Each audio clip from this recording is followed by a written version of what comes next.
La oportunidad de platicar con el doctor Jesús Valdés Díaz de Villegas. Él es académico del Departamento de Estudios Empresariales de la Universidad Iberoamericana, Campus Ciudad de México. Doctor, qué gusto recibirlo nuevamente. Muchas gracias.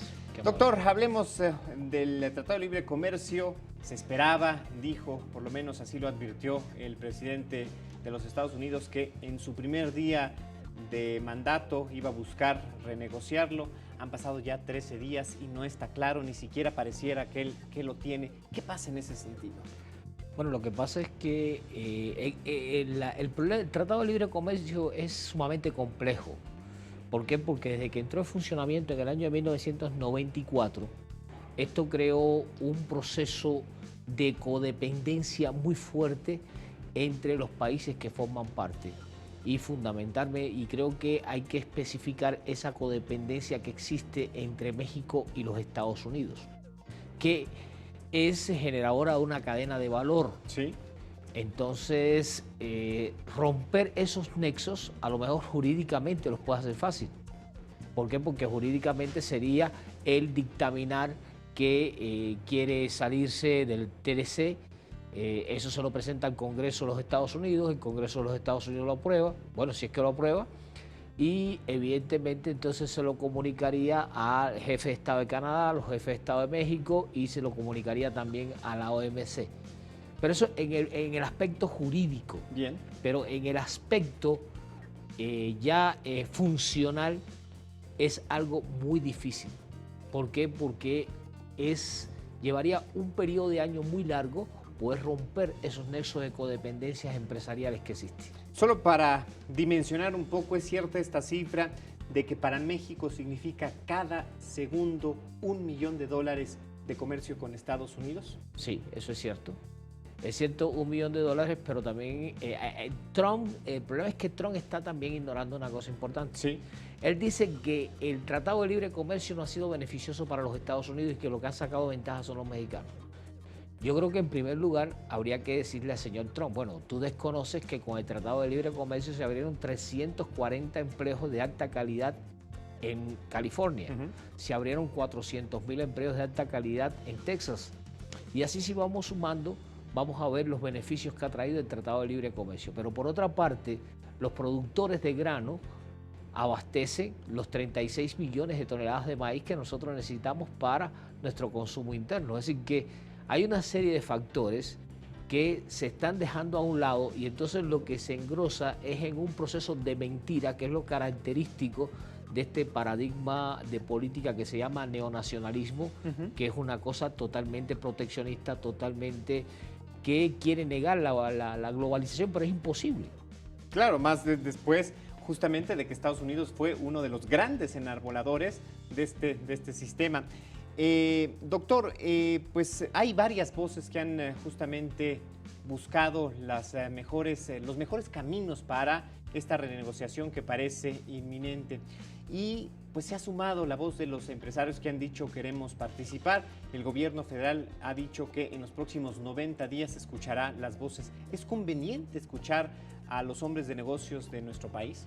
Es conveniente escuchar a los hombres de negocio, ¿por qué? Porque el comercio exterior lo practican las empresas, no los estados.